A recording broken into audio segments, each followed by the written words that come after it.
All right. All right, welcome back. There we go.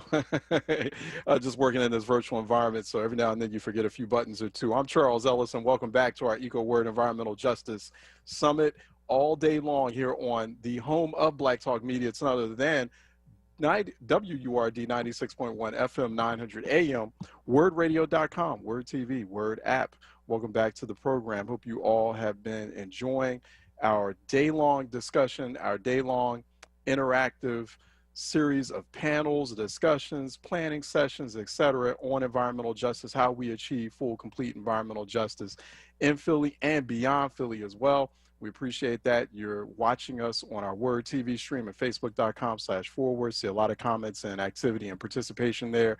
Got a few emails from some folks too who are enjoying the programming and are inspired by it. And definitely we love the fact that you're here with us today, and you're connecting the dots, you're making the connections, and you understand how important, how vital an issue this is. I'm Charles Ellison. So you did hear the Reality Check theme song from our brethren Pharoah Monch from that hip-hop classic from way back. We can't play the lyrics, of course, but we love the instrumental. But it is time for EcoWord. We're just doing a little bit more reality check here during our day-long EcoWord session. We're starting our environmental justice policy discussion. If I could have the producer, I'm noticing we do have State Representative Donna Bullock with us. She's representing Pennsylvania's 195th Legislative District, parts of Philly. More at pahouse.com/Bullock. Representative, how are you doing? And I believe I see in the Zoom lounge, I see State Representative Rab as well, but we need to bring I'm here. All right, excellent. If we could bring his camera on too, that would be great. And I'm not sure if anyone else, we had Representative Chris Rab represents Pennsylvania's 200th Legislative District, and more on him at pahouse.com/Rab. We had scheduled with us today Representative Malcolm Kenyatta, representing Pennsylvania's 181st Legislative District. I do not see him. He may be, okay. Okay, oh, you're great. Okay, it's with your staff. Okay, great. Thank you, Representative Bullock. But we're waiting on, but we'll just go ahead and get the discussion started with Representatives Bullock and Rab. We put out an invitation to State Representative Malcolm Kenyatta of Pennsylvania's 181st Legislative District. We do not see him yet. And we also put out an invitation to Councilwoman Cindy Bass, representing Philadelphia's 8th Council District. So we'll just wait to see if they step in later on, but we can go ahead and get the conversation started. Very familiar with Representative Bullock's and Representative Rab's work on environmental justice issues in Harrisburg. How are you both doing? Doing well. You have to find our buttons and unmute ourselves. Thank you, Charles, for that introduction. Doing quite well. I know that I was on the phone earlier with Representative Kenyatta, so I will provide an excuse for him. I know he was traveling from the western part of the state, trying to get the vote out in those parts, and at one point in our call, he hit a dead zone, so it's very likely he is traveling on the PA Turnpike. Wish him safe travels. Yes. But it's an honor to be here. We've had several conversations over the last few years around environmental justice, so you know where I stand, and we've had some great conversations both on the radio and on Facebook and Twitter, so I look forward to today's conversation as well. Absolutely. No, we look forward to having you on. And Representative Rab, how are you doing? Good to hear. Well, we hear you, but we don't see you by video. But I suspect you're probably on the go too. So we'll get you by audio as well. How are you doing? I'm well, thank you. I'm picking up my youngest son, so There you go. I'm on daddy duty, but I didn't want to miss this important conversation. Right. I want to mention though I am driving an electric vehicle. Okay, that's good to know. Thank you for that. That there can never be too much TMI when it comes to you know, just being sustainable and making sure we maintain a good environment. I appreciate that. Thanks so much. And I know how that goes. But so let's Representative Bullock, let's start with you about environmental justice, injustice, how you're defining that. You've worked on those issues for quite some time in Harrisburg. How do you see the environmental injustice, the environmental racism playing out in a district like yours, and prompting you to work on these issues in Harrisburg? Right. So let me be clear. I didn't come into Harrisburg as any kind of environmental advocate. It was not something in my resume or in my briefcase of tools when I came to Harrisburg. What I was and still am was a mom from North Philly with kids who have been exposed to some of those hazards in North Philly that we don't think about. The air pollution that causes some of the highest asthma rates in the country are right here in Philadelphia. The exposure to lead, which unfortunately my youngest son was exposed to lead at an early age and had been, you know, tested to have high levels of lead, and we were able to address that. But it got me very much engaged because I understood the housing stock in Philadelphia, the school situation, and at this point he was only 2 or 3 years old. But I also know what I see every day as a resident in Philadelphia, which is dumping in the trash. And this is what I was seeing. This is what I was concerned about as a mother, as a Philadelphian. And I started to get visits from a lot of environmental groups. You know, you get elected and all the different issue groups come campaigning to you and wanting you to support their legislation. And I said, well, hold up, wait a minute. We can talk about these issues, but we have to talk about it from the perspective of my constituents. How are they being impacted by the concerns, and how are you engaging them? Right. So, you know, when I got to Harrisburg, or before I got to Harrisburg, the word environmental meant to me, it meant whales and butterflies, right? I thought it was about saving some animals somewhere that I didn't see when I walked down the street of North Philly. But what it really is, the environment really is where you live. It is where you go to school. It is where you work. It is where you go to praise or give worship your God. It is your environment. And so for us, it's very much the built environment, and how that built environment impacts our health, impacts our well-being, and whether or not we're engaged in how that built environment impacts us, right? Whether or not we have schools that are healthy, whether or not the buildings we send our children to or that we work in are healthy and for us and to us. And so the engagement or the lack of engagement is the injustice, right? It's that we're not including our communities in the conversations around planning communities. We're not including communities in the conversations around planning transportation access. We're not including communities in the conversations around green space and what that looks like. And when you don't include those communities, you're doing them a disservice. And oftentimes that leads to the public health disparities that we talk about. It leads to the heat islands that we talk about in North Philly, where there aren't enough green spaces or trees to provide shade, and that you actually have differences in temperature.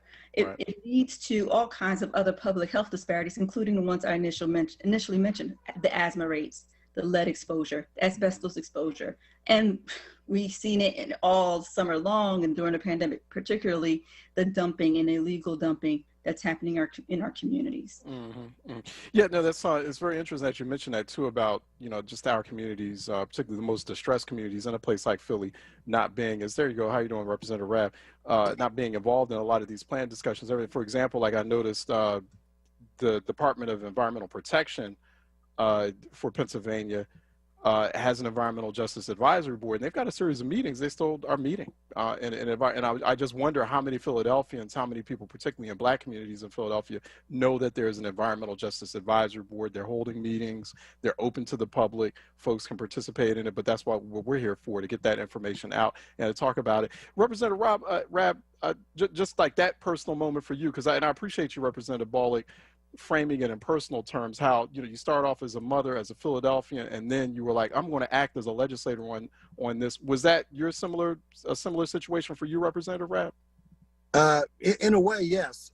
I wouldn't be in office if it wasn't for my grandmother, who fought 52 years ago to keep an incinerator from coming into her black working class neighborhood in Baltimore, where my mother was raised. They were going to put an incinerator in the colored community, and they're going to put a public pool in the white neighborhood next to them that wouldn't be open to black folk, of course. So she fought the incinerator as someone who did not see herself as an environmentalist. She just said, this is racist. Yeah. So she was doing it as a racial justice warrior, saying, no, you're not dumping, you're not incinerating nasty stuff in our community when we need a public pool. Right. And it was her activism, her strength that led me to see the importance of public service for marginalized communities. I mean, it is specifically that point of reference that so galvanized me a half a century later. And it didn't dawn on me that this is essentially what we're now calling environmental justice and environmental racism. And I also want to note, you know, I'm not proud of this fact, but it took me perhaps 3 years in the office till I realized there was an Office of Environmental Justice at DEP. And the person who runs it is a sister, Allison Acevedo, and they're doing good work. They don't get the support they need, the resources they need, or the attention, but they do good work. But it only matters if there's an infrastructure to support that work. And so, you know, if it looks good on paper, but people aren't prepared to put their money, you know, where the mouth is, then that's a problem. So I think the rep and I, that's why we look forward to having a Democratic majority after November 3rd, so that we can prioritize, you know, how we spend state tax dollars on behalf of all people. And we have to look at those marginalized communities of all kinds, which includes white folk in the frack lands who are being decimated. These are folks who are hunters, but most importantly, they're families who don't want to get rare cancers. And I had conservative Republicans come to me from Susquehanna County about 2 weeks ago, thanking me for my advocacy around my positions around frack gas, because their own state reps would not talk to them, simply would not talk to them. And that's disgraceful.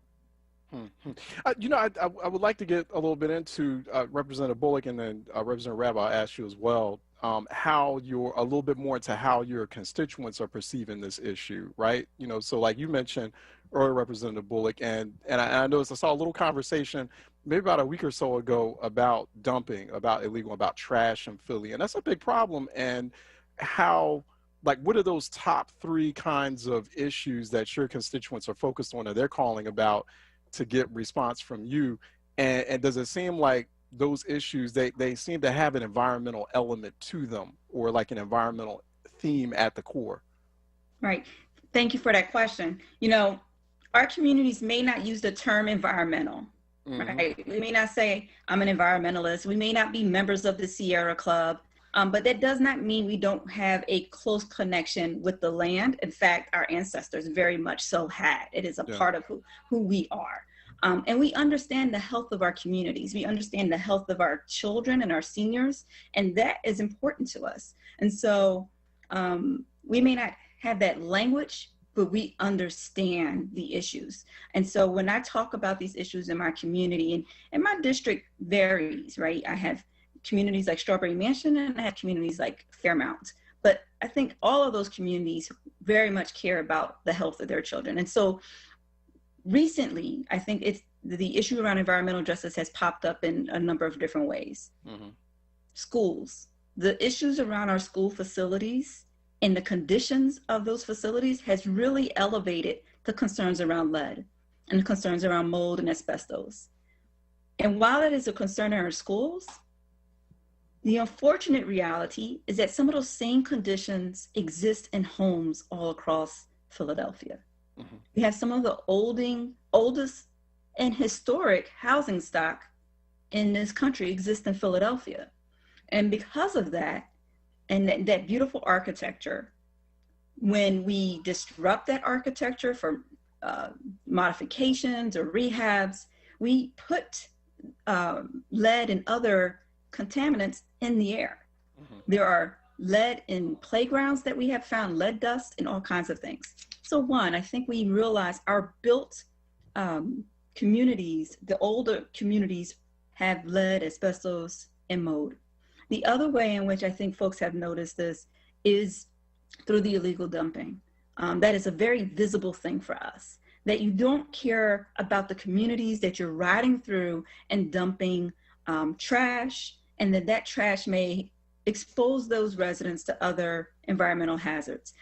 It is just not healthy for anybody to live in a community that has become pretty much a dumpster, right? I can walk down some of the blocks in my district, and I do this almost every day or every week, where I'm taking pictures from my car, from my bicycle, while I'm walking to the store, and see trash, see illegal dumping. I've seen some of my other friends and colleagues throughout the city do the same thing. Around the corner from my house, we had the streets department come out, and we picked up over 500 tires, another mound of trash bags, toilets, refrigerators, appliances, where this one lot had just become a dumping ground for everything and anything. Cars, it was just really not a great situation for the neighbors who had to look at this every day. And then I think there are things we don't see, well, we see it, but we may not know how to call it. Right. And it's around gentrification. One of the issues I talked about last year in my district was what I called environmental gentrification. It's a concept in which we take something that may have been an issue, a brownfield, or maybe the abandoned Reading Railroad, or not too across the street from my district, the East Park Reservoir. All of these things that can be taken, and now it's trendy to renovate those spaces that were hazards to communities for years, or abandoned for those communities for years, and turn them into this environmental oasis. Reading Terminal, they created a rail park. It's beautiful. Or the Reading Railroad. The East Park Reservoir, they've taken that abandoned reservoir that's been abandoned for more than 30 years and turned it into a discovery center for birding. And it's great. My boys are birders. They enjoy it. But it also became a tool for developers to use in advertisements and to bring folks into that community. And we're going to hold you right there, because we're going to go to a quick break. And when we come back, then we'll get some more thoughts from Representative Rabb. We got Representative Donna Bullock and State Representative Chris Rabb, both with the Pennsylvania State Legislature, representing parts of Philly, vast parts of Philly, joining us here for our environmental justice policy discussion here during our day-long EcoWord Environmental Justice Summit. We're going to take a quick break, and we'll come right back with these two here on the home of Black Talk Media, 96.1 FM, 900 AM, WURDradio.com, WURD TV, WURD app. Stay tuned. We'll be right back. Over 200,000 dead. They are dying. That's true. It is what it is. Millions unemployed. It is what it is. It doesn't have to be. Joe Biden has a plan to get us out of Trump's mess. Good paying jobs, investing in Black communities, and strengthening our health care. Trump might not care, but Joe Biden does. Make a plan to vote. Our lives depend on it. Paid for by AFSCME People, which is responsible for the content of this ad. AFSCMEPeople.org. Not authorized by any candidate or candidates committee. WURD Radio presents the following information to help you navigate the upcoming election. This is Charles Ellison, host of Reality Check on WURD. More than 2/3 of all poll workers are 61 years of age or older. That's created a serious poll worker shortage, as older poll workers are understandably nervous about health risks during pandemic. If you or someone you know under the age of 40 is looking for part-time work and is interested in contributing to their community, sign up to be a poll worker today. In Pennsylvania, go to votespa.com, click on Be a Poll Worker, and complete an application. Keep following us at onWURD on Twitter, facebook.com/forward, and #WordOnPolitics for constant updates on election 2020. And remember, Vote early. Stay informed and vote. For more from Charles Ellison, tune in Monday through Thursday, 10 a.m. to 1 p.m. or visit wordradio.com.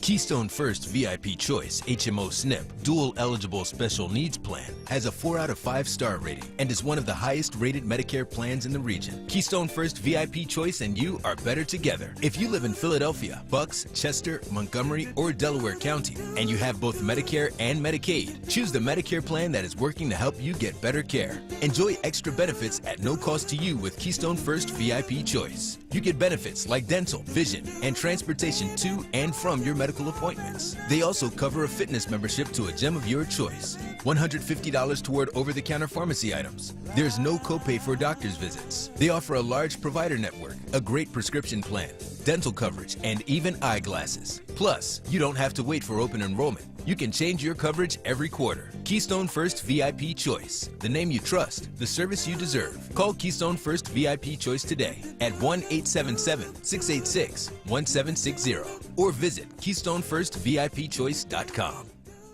2020 is the year of voter options. We have many different ways to exercise one of the most important activities in our lifetime. Some of us might be voting by mail, but the rest of us can still vote safely while masked up and social distancing in person at your local polling locations. If you're in Philadelphia, learn more about where your polling location might be at either votespa.com or philadelphiavotes.com. For more information on how to vote in Pennsylvania, visit states.aarp.org/Pennsylvania. Vote early.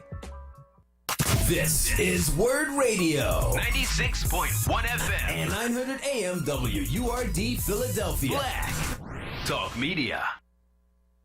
All right, welcome back to our EcoWord Environmental Justice Summit. This is our environmental justice policy discussion, environmental justice policy cohort. Our segment, we've got Representatives Donna Bullock and also Representative Chris Rabb here joining us here, representing parts of Philly and the Pennsylvania State Legislature.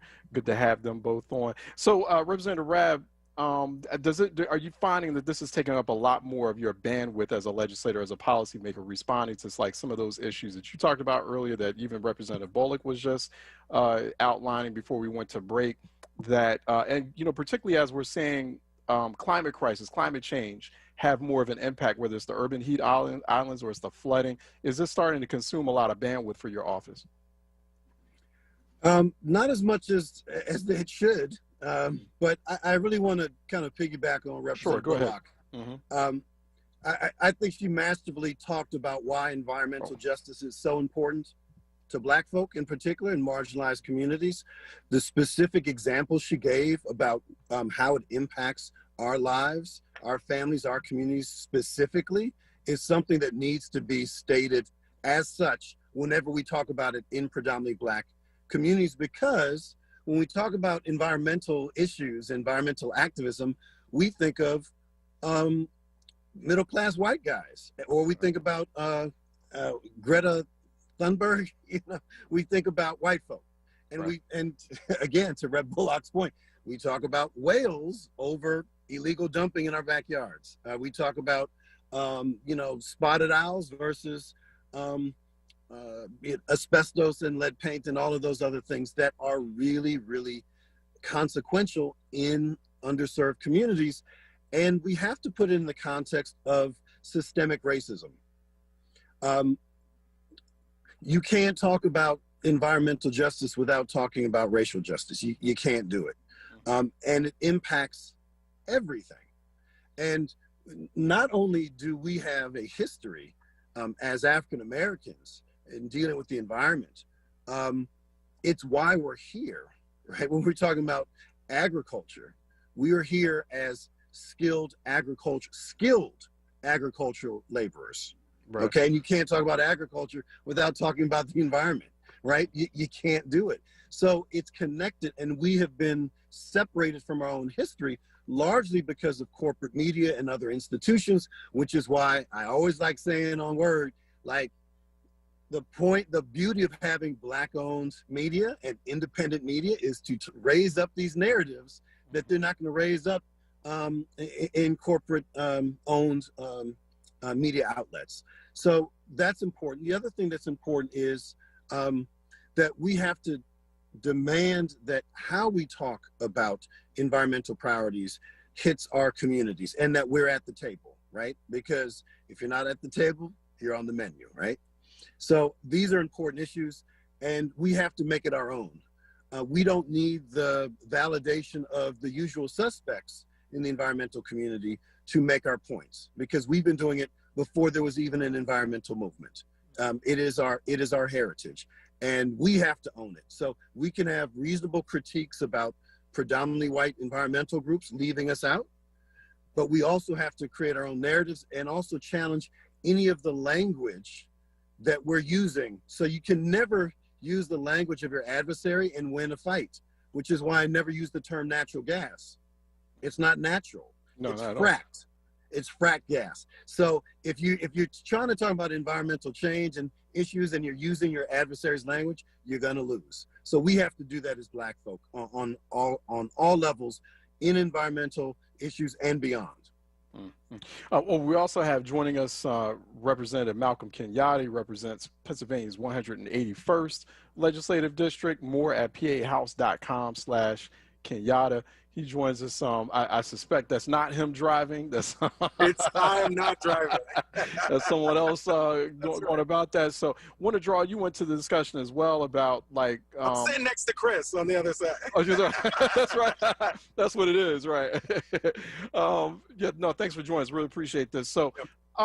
Just want to draw you into the discussion and talk about those environmental issues that you see as absorbing more bandwidth, absorbing more energy from your office to respond to. If also, and I'll throw this out here later on to the other two, are your constituents, particularly you're representing parts of, for example, like North Philly, are they connecting the dots, right? Are they connecting the dots between how these environmental challenges, these environmental catastrophes manifest and their own health and well-being? Like Representative Bullock mentioned earlier on, like asthma being very high in Philly. Well, we've had an air pollution problem, and folks, if they grow up on a block where it seems like all the kids have asthma, some kind of respiratory problem, that's more than likely a reason behind it. So do you feel like your constituents, Representative Kenyatta, are connecting those dots?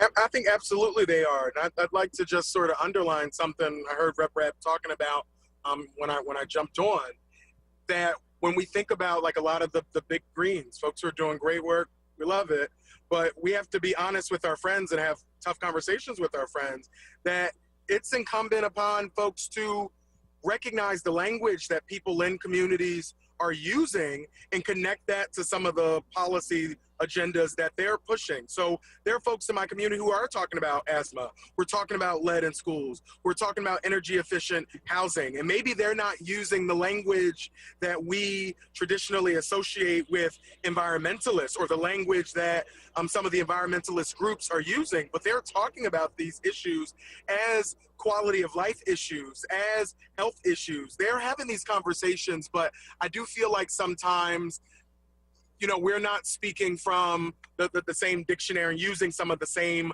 terms. And so I always get frustrated when I hear from people like, oh, Black people don't care about environmental issues. Yes, they do. They absolutely do. They talk about them all the time, but they don't talk about them in the way that I think some of the folks who own the microphone on these issues, they don't use the exact same language that they use. And so then it's easy to say they don't care about those issues. But Rep. Bullock is exactly right. I did an event with PFT recently with a lot of the parents before, last year rather, with a lot of the parents from schools in my district, because there were so many kids who were being, sent to the hospital who were having asthma attacks that were so bad that they were sent to the hospital. And so PFT and I did an event together talking about some of those things and talking about what's happening in some of these school buildings that can trigger those things, as well as the broader environments in which these schools are, in which these young people live, that are also factoring into their health. And so absolutely, I just think that we have to get more black and brown folks who work in these organizations, who are in the leadership of these organizations. So we are connecting what people are saying with some of the, good policy, the advocacy that's already being done. Yeah, and speaking of that good policy and that advocacy, Representative Bullock, let's talk more about that you know, kind of going from the problem identification phase to now the solutions phase, and how you all are going about it intentionally through legislation, through policy ideas, et cetera. And so what are some of those policy proposals on the table to start putting those community concerns there on the forefront, you know, to show that, okay, maybe they're, you know, the constituents in certain districts in Philly can't articulate it a certain way, the same way the big green advocacy folks do, but they know what's going on, they know what's up, and they want some change right now. Right. So one, I am a co-sponsor of the Zero Waste Litter package, legislative package. It is a package of bills that addresses everything from styrofoam to plastic straws. My bill within that package is, as you could imagine, increasing the fines and penalties for illegal dumping. And I understand that it's about more than increasing fines and penalties. We have to figure out the enforcement piece of that as well. So the other pieces that I'm working on is funding. And I think across the board with Rep. Kenyatta and Rep. Rabb, we have done all we can with our colleagues in the Senate to get more funding to Philadelphia schools to remediate the issues immediately that are happening in our schools, to get funding to other lead and asbestos removal projects to remove those threats immediately from the places where particularly our children are exposed to that. And so, you know, whether it's zero waste, funding. Another bill that I have sitting is a resolution to study food waste and what we can do or what is possible here in Pennsylvania.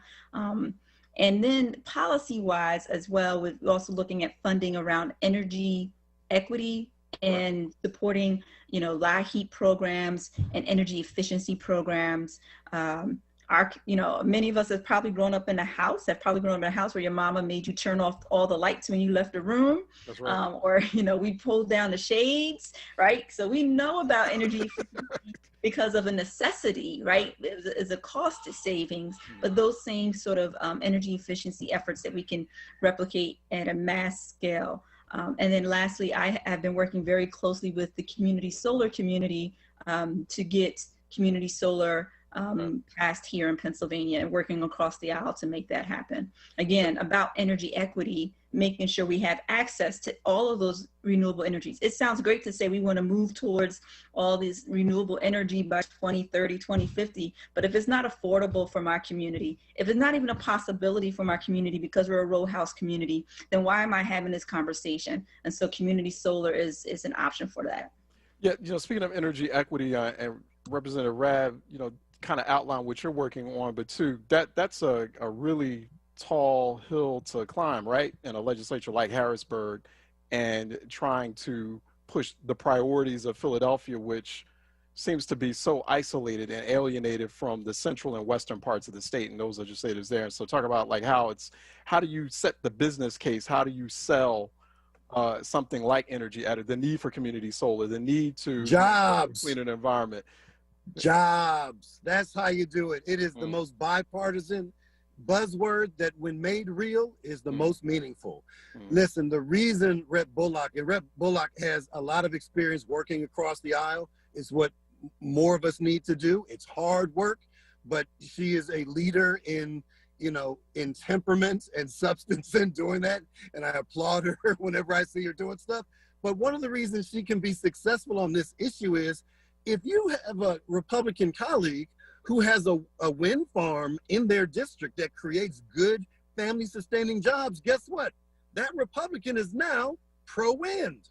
They're pro-renewable energy. They may be pro-coal, they may be pro-oil, they may be pro all kinds of stuff, but they're also pro-wind or solar if it's in their backyard. So, and the reason they're for it in their backyard is because in their backyard, they have a serious employer who's creating good jobs. Some of them are non-union jobs. Some of them are union jobs. Those of us who are Democrats, we want more union jobs for obvious reasons.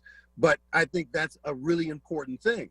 And, you know, I always joke about how I'm driving an electric vehicle, but I can afford to drive an electric vehicle because I'm middle class. Right. Right.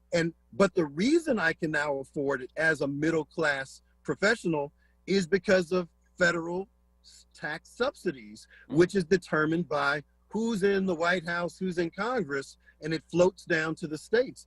I could not have afforded this Chevy because there's no incentive that could get me to afford a Tesla, but I can afford this American-made Chevy because of tax incentives. And it's the only thing that allowed me to buy this car. But here's the thing.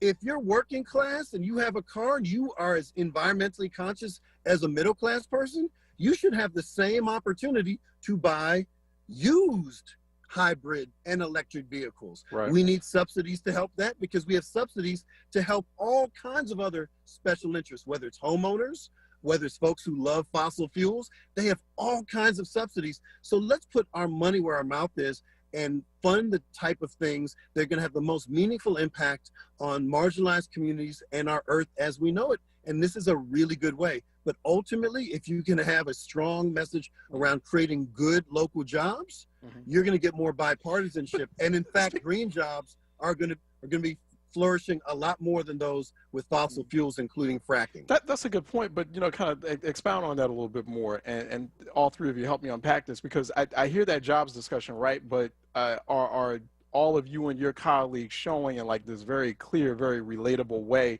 how many more jobs we can gain from things like a clean energy economy, like cleaner air, cleaner water? Because it seems like that discussion still won't, it's still not cracking that code, it's still not breaking through. I'll let other folks tackle that. Yeah. I don't know. I think the discussion is being had. I think right now, right, it's an election year, and I don't think the Republican majority has done much. They haven't even run many of their own bills on things. We've been doing naming bridges and other nonsense. And so, I don't think it's just about this idea. We're just not right now moving substantive legislation on a variety of different topics, even like voting, which we should right now. But let me say this to your point of other legislation. Myself and Rep. Williams are working on a bill right now that we've been working on for a couple of months about the Office of Environmental Justice within DEP. Right now, there's almost no staff in that office. It's not statutorily required that it be there. Any future DEP secretary could say, we're not going to do it. Right. And they have almost no teeth, particularly as it relates to the permitting process. And we need to have the ability to say, no, you can't put yet another waste processing treatment plant in a community that's had 7. You can't put another one in Chester, right, where you already have folks who are dealing with cancer and asthma and other things related to that. And so how do we begin to untangle, as opposed to piling on to communities that have already suffered from environmental injustice? And that's one of the things I'm really focused on. How do we stop pipelines and other things being built in communities that have already borne the brunt of our inaction on the climate crisis? Because this is one of the things that we know, and it's one of the things, another area that I'm really interested in is how we deal with PEMA, because we know that these major storms and other natural disasters, they're going to continue, they're going to get worse. But the reality is, when these natural disasters hit Black and brown communities, which they will,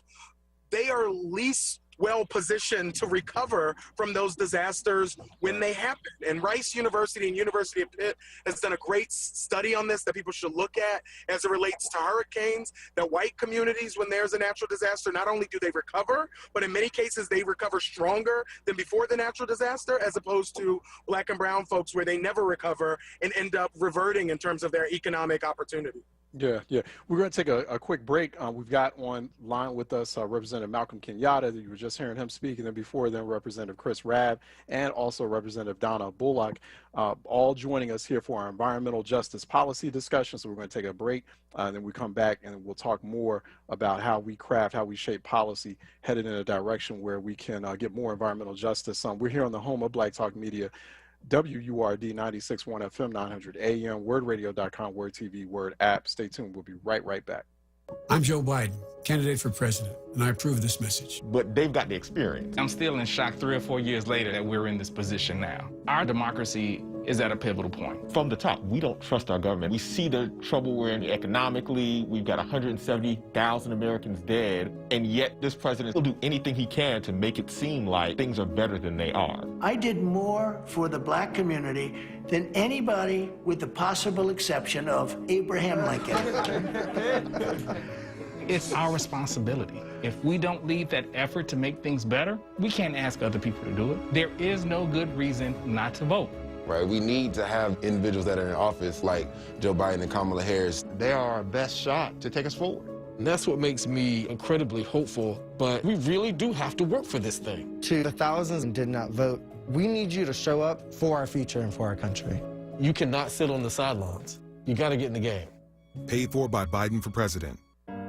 Reverend Tyler, with November 3rd around the corner, do you know how you'll be voting this year? Dr. Callahan, I requested my mail-in ballot, and I'm returning it the day it comes in the mail. That's perfect, because we can't leave anything to chance this year. Already received your mail-in ballot? You're just a few simple steps away from turning your mailbox into a ballot box. Here's how. After selecting your candidates, place your marked ballot into the small secrecy envelope and seal it. It's a 2-envelope process, so then you'll place the small secrecy envelope into the larger one. Make sure to seal that one too. Sign and date it, and then it's as simple as dropping it in your mailbox, no postage necessary, or returning it to your county election office. And if you still want to sign up to vote by mail or find out where to drop off your mail-in ballot, visit votespa.com. I'm not waiting until November 3rd. I'm returning my mail-in ballot the day it comes in the mail. Or you can return your ballot to your county election office. I've got my plan. Make your plan to vote today. Paid for by Power Interfaith. Need a new mattress? Stop by to see Julian, the mattress man, located at 7421 Stenton Avenue. You deal directly with the owner, Julian, to ensure the best prices on name brand mattresses like Sealy, Posturepedic. Call 215-424-5550. That's 215-424-5550. Lifting every voice till earth and heaven ring. This is WURD Radio, 96.1 FM and 900 AM WURD Philadelphia. Black Talk Media. All right, welcome back. We're here on our EcoWord Environmental Justice Summit. We're having our environmental policy or environmental justice policy discussion. We've got Representative Donna Bullock. She's joining us here. She's been sticking it out with us since the very beginning. And then we had coming on with us a little bit later on, but he's on the highway. He's making his way into Philly. Representative Malcolm Kenyatta. Good to see you. And he's not driving. He's keeping it safe. I think we still have Representative Chris Rabb. He's in there somewhere also as well. A lot of folks dropped. A lot of folks want to go. So looking busy, staying busy out there. Philly area state reps. We're here talking about the policy solutions. And Representative Bullock, I wonder too about like these big climate crisis challenges on the horizon. Philly is a big flood zone, and so how are we tackling that? And then it's also getting hotter, right? So it's becoming like one of those East Coast urban epicenters for how the climate crisis, from the planet getting warmer to the sea levels rising. It's becoming like a case study very fast for like how this is going to evolve in the next, like really just in the next 10, 20 years in terms of the time frame. Right. And this goes to what Representative Kenyatta was talking about, you know, communities of color being more at risk when it comes to these climate resiliency issues, right? Mm-hmm. How resilient is our city when it comes to issues like storms and hurricanes, flooding, heat. And so, and what you also know is that many urban centers that are potentially exposed to those issues tend to be pockets of minority communities. And so we need to do all that we can to address those communities, make sure we are prepared for those disasters should they come. That's why stormwater management is important in the city of Philadelphia. That's why Tree Philly and planting trees throughout our communities is important in Philadelphia. We need to continue those efforts. We need to bolster those efforts so that our communities are prepared. But then when those disasters unfortunately do happen, we need to have policies in place and funding in place and the fair distribution of that funding to make sure that communities can rebound and communities can come back and people can rebuild their homes. People can get back to work. I believe I saw in the news last week, there was a family in Delaware, a Black family in Delaware, where a storm came through and ripped the front right off their house, right in the middle of Delaware. And so this can happen. This can happen in our communities. And sometimes we don't think about it because we think these things happen so far away. Yeah. Unfortunately, like you said, the timetable is there. We need to figure out what we need to do now to prepare our communities for what is to come in the future, but we also need to make sure that we are providing the kind of financial support through PEMA and FEMA so that we can rebound after those incidents. Yeah, I remember just growing up in North Philly where our basement would flood quite a bit, you know, because flooding's always been a reality of Philly living, and it would be devastating to the household purse, to the household pocket, you know, to have to clean that up.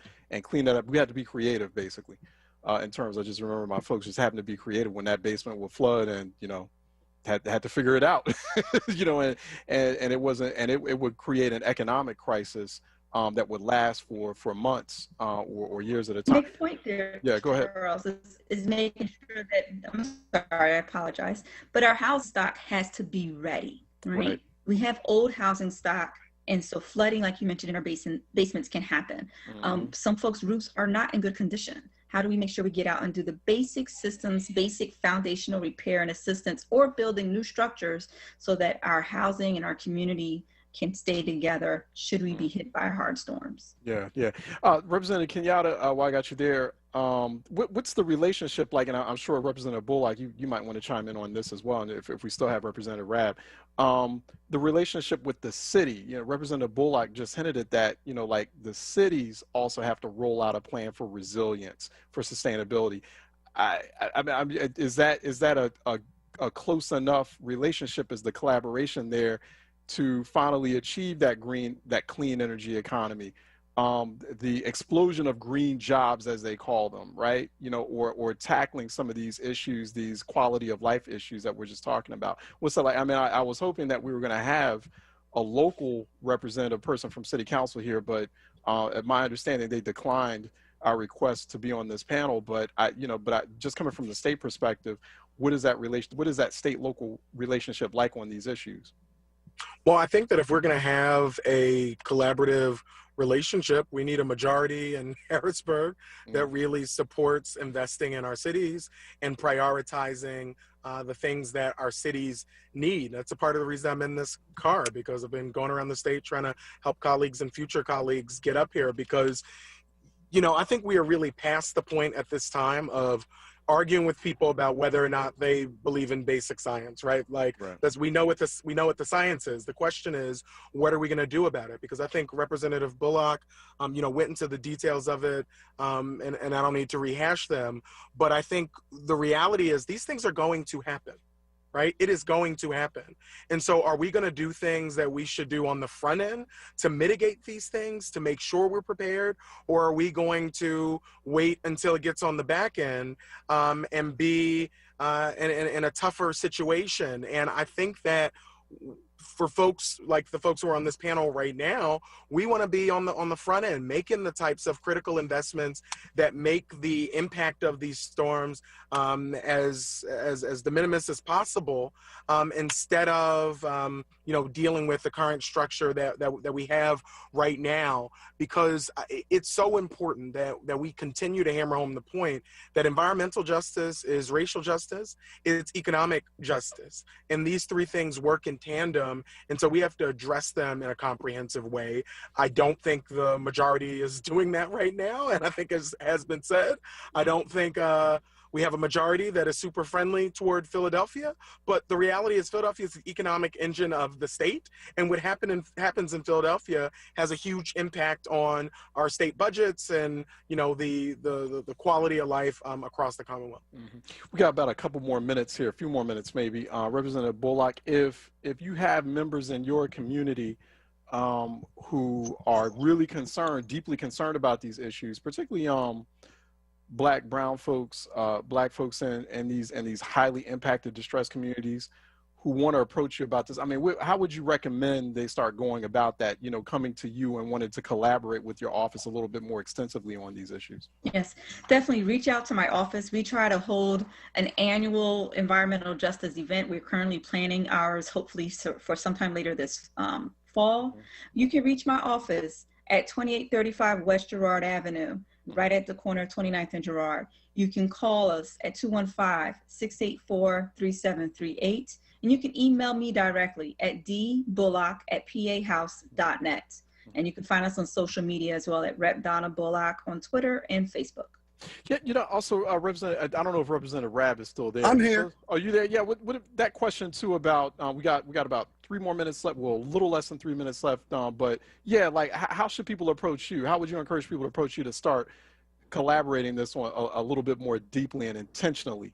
Well, I actually reached out to folks who are already doing the work and say, how can I amplify what you're doing? Particularly if they're a woman run, if they're queer, Black, brown, like I want to make sure that their voices are heard. And so a lot of times when we're at our best, we are amplifying and we are connecting people. We don't have to be the ones to create it. We're the ones to lift it up and provide funding and provide policy to allow them to take it up to another level, to scale it out, to replicate it. If something's happening in Rep. Kenyatta's district that's amazing, I want a piece of that action in my neck of the woods. Same with Rep. Bullock. And this is how we work best together, across both across the aisle, across districts, across cities, and both working locally and on the federal level, because we're like that Oreo cookie. We're right in the middle in the state, and they forget about us a lot of times, but we facilitate a lot of the things that happen on a hyper-local level. And I want to mention something on that quickly. When I talked about my electric vehicle and how I couldn't afford it as a middle-class person until there was a federal subsidy before Trump tried to get rid of it, the same is true with solar and solar roofs and that sort of thing. And I just barely afforded a solar roof. And the people who came out to my home, 2 of the 4 folks who were working on the job, living wage, good competitive wages, were Black folk. And the person who ran the team was a young Black woman. So when we talk about the things, the policies that make things happen, it creates the jobs we all demand. And these are the type of jobs we need most in our communities. We don't need another McDonald's. Yeah. Right? Yeah. So this is all connects. Real quick, Representative Kenyatta, I'll give you the last word as far as, young folks, right? Younger people and how they can get involved in this issue. Because I think that's one of the things that folks in my generation, Generation X and older generation, we're really underestimating how Gen Z, especially, I'm noticing Gen Z is petrified about climate crisis and these environmental issues. And so what's that engagement look like for you? We're doing that statewide. I'm a state co-chair of Climate Power with Rep. Innamorato out of the West, trying to make sure this is an election issue. Not only is it an election issue, it's a life or death issue. As far as I'm concerned, there's no planet B, so we better figure out how to save this one. I know there are a lot of folks doing commercial space travel and all of that. I will tell you, I'm not going. I'm not going anywhere. I don't blame you. And so we have to figure out how to save this planet. And as we have on a variety of different issues, I think climate being first and foremost in a lot of people's minds, really created a system where the next generation is going to pay because of our inaction. That's a disgrace. And I know Rep. Bullock and Rep. Rabb both have kids. And I don't think any parent says, I want the future for my kids to be worse than it was for me. And no parent feels that way. And so we have to approach this issue the same way we approach anything as it relates to our young people. We want to leave it better off than it was for us. And they are recognizing that there's been, decades long inaction on the issue that literally is about whether or not we're going to have a planet to live on. All right, State Representative Malcolm Kenyatta, I'm going to have to let all 3 of you go because we just ran up on break. Really appreciate that. I really appreciate everyone's time this afternoon. Thank you, because I know you're all on the go. Representative Malcolm Kenyatta, Representative of Pennsylvania's 181st Legislative District. Go to pahouse.com/Kenyatta. Representative Donna Bullock, who represents the 195th Legislative District in Pennsylvania, parts of Philly, pahouse.com/Bullock, and Representative Chris Rabb, representing the 200th Legislative District. Go to pahouse.com/Rabb. Really appreciate your time and the work, and I know we're going to all be in touch. So constantly talking about this issue and prioritizing it. So I want to thank you all for fantastic discussion during this afternoon. Please be safe out there while you're driving around. All right, take care. Thanks again. Okay, that wraps this environmental justice policy discussion. I'm Charles Ellison. I've been your host. I came back after doing some reality check hours a little earlier on in the day. I am founding managing editor for our EcoWord.com environmental justice journalism project. Go to EcoWord.com. for more continued conversation and analysis and great journalism there. We're going into our From the Source collaborative discussion. That's coming up next with Sincerely Sarita. So you want to keep your WURD radio dial locked in.